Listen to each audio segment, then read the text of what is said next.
quali sono le 5 cose da non fare assolutamente con i tuoi vinili. Te lo dico in questo video, che sarà utile se sei arrivato da poco in questo mondo e ti servono le basi. Oppure hai qualche anno di esperienza, ma ci sono dei dettagli legati alla conservazione della tua collezione che hai sempre sottovalutato. E aggiungerò anche un consiglio bonus.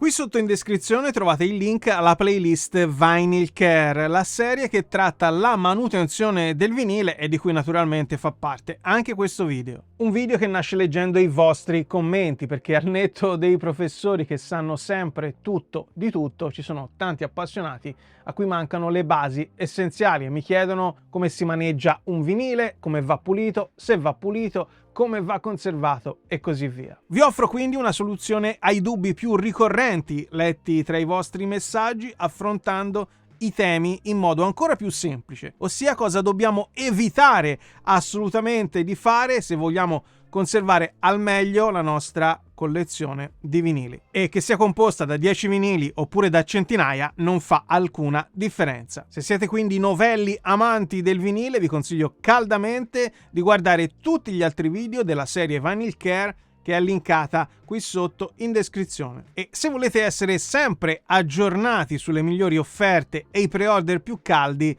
ho quello che fa per voi, il canale Telegram di Vinilicamente, dove ogni giorno pubblico le migliori offerte selezionate da me. E anche per Telegram abbiamo il link bello qui sotto in descrizione che aspetta il vostro click.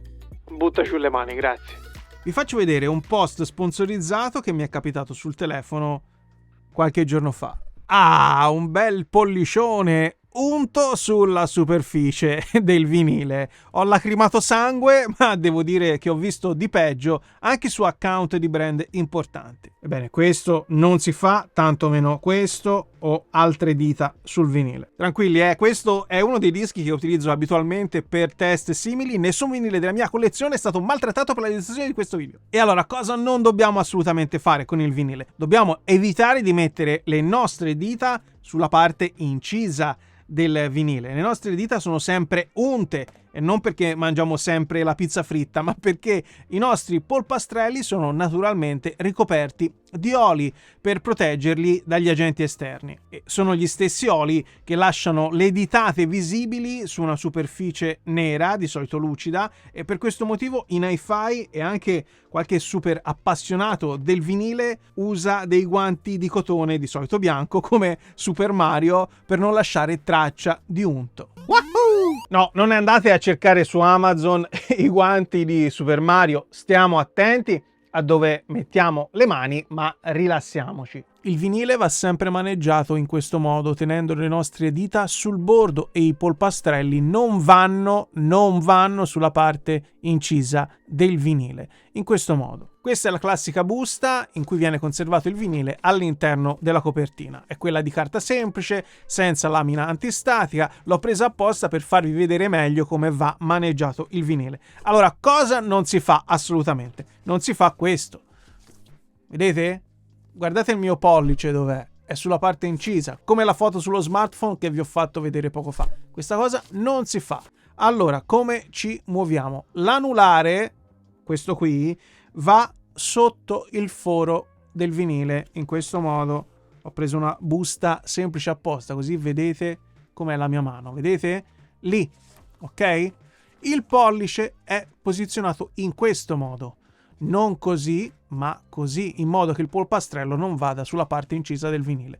A questo punto facciamo un pochino di trazione sulla busta e un pochino sul vinile, insomma 50 e 50. Eccoci qua. Stessa attenzione ovviamente quando posizioniamo il vinile sul giradischi oppure quando lo togliamo. Lo prendiamo con due dita in questo modo e poi pollice sul bordo, come vi ho fatto vedere, e medio o anulare sull'etichetta del vinile. In questo modo possiamo anche spostarci perché la presa è salda, però ecco, il mio consiglio è sempre quello di avvicinarsi la busta dove poi va reinserito il vinile.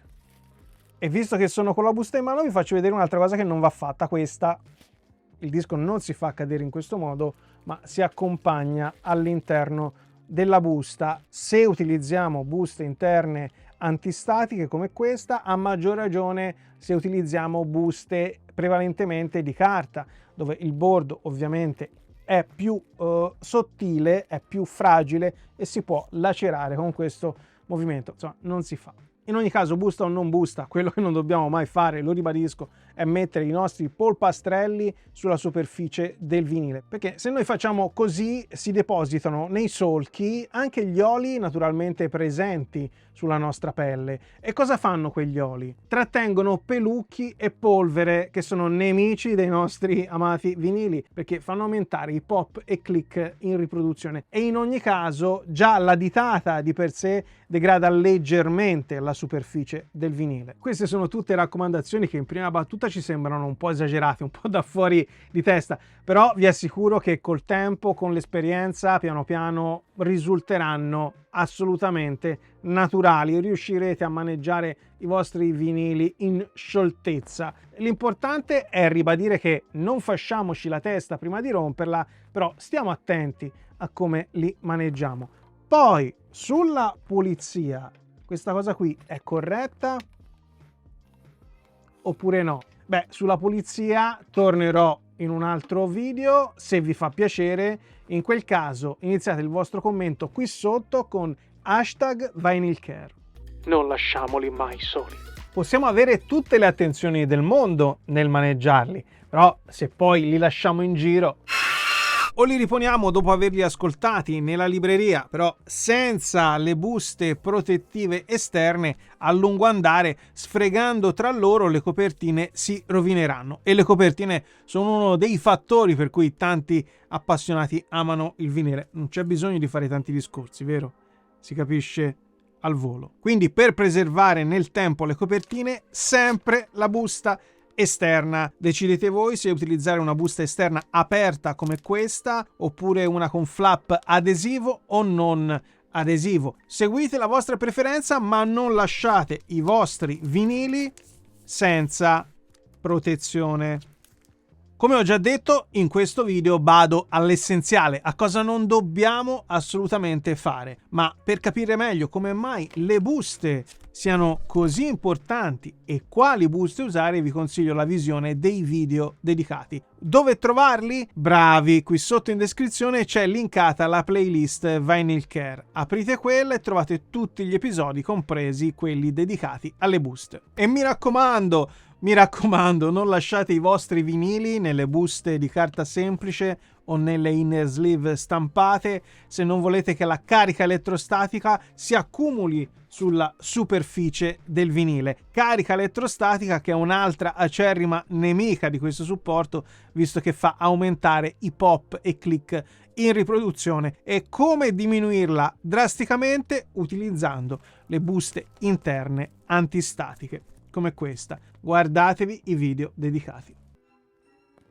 Se ti sta piacendo questo video, lascia un like, ci vuole un attimo e mi aiuta a creare altri contenuti come questo. E poi scrivimi nei commenti qui sotto quale metodo utilizzi per conservare i tuoi vinili. Va bene anche se mi dici che fino ad oggi non avevi nessun metodo. Nessuno nasce imparato. Scrivimelo qui sotto nei commenti. Non impilarli come libri, non sono libri. Se una colonnina di libri impilati uno sull'altro fa anche arredo, dobbiamo evitare nel modo più assoluto di fare i fashion victim con i nostri vinili. Sì, magari ci aiutano a fare colpo sulla tipa o sul tipo che invitiamo a casa nostra, ma non vanno conservati così uno sull'altro. Adesso magari non succede niente, ma già una ventina, una trentina di dischi hanno un peso importante e come ci insegna la fisica, tutto il peso del malloppo va a ricadere sul vinile che è alla base, quindi si rovinerà la copertina perché il peso la appiattirà e si userà più rapidamente, con il rischio che a lungo andare si danneggi anche il vinile. E a parte questo, se io volessi ascoltarmi proprio quel vinile, questo qui che è in basso, non è così comodo da prendere al volo. Adesso sì, ma abbiamo 10 dischi, immaginate una pila di 30 dischi, non è proprio il massimo. E quindi assolutamente da evitare questa disposizione anche se utilizziamo le buste protettive esterne. La disposizione corretta è questa, il vinile è in piedi e mi raccomando non strippate troppo i vinili all'interno del mobile come ho fatto qui, questo non si fa. Lasciate sempre un po' di aria, e questo vi facilita non solo per quando aggiungerete degli altri vinili nella vostra collezione, ma anche per preservare le copertine e i vinili al loro interno. In questo senso sono molto utili dei fermalibri come questo, perché i vinili devono stare dritti in questo modo, non così. Adesso vi faccio vedere. Non devono stare così, adesso esagero, però avete capito.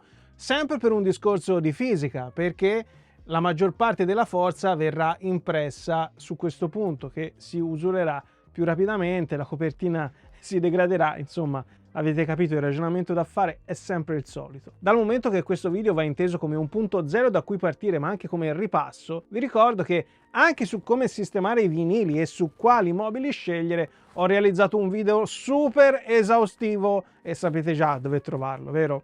In descrizione. Non lasciamoli mai sigillati. Capisci a me, Johnny, le buste esterne costano. Sai che c'è? Io lascio il cellophane perché apro il vinile solo di lato. No, mi dispiace, è giusto il risparmio, ma non si fa. Risparmierete sulle buste, è vero, però a lungo andare la copertina si deformerà, come vi ho fatto vedere in un video precedente della serie Vinyl Care, e ve lo faccio rivedere adesso. Il vinile sembra normale, nel senso non ci sono segni evidenti di un vinile tenuto male. Ho lasciato il cellophane apposta sullo stesso disco per farvi vedere cosa otteniamo a lasciare il cellophane originale aperto solo su un lato, senza tagli, senza montaggio. Guardate, tolgo fuori la busta con il vinile, guardate com'è la copertina originale, tutta arcuata. Vedete? Questo perché succede?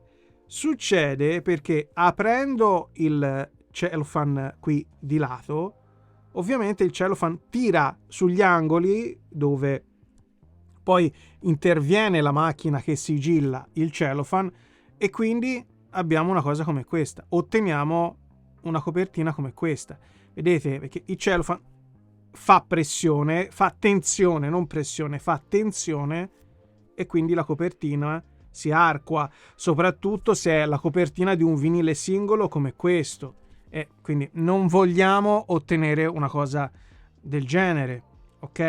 E cosa vi dimostra questo? Che anche tenendo in sede, cioè all'interno della copertina, il vinile, e quindi avendo tutto sommato qualcosa, vedete?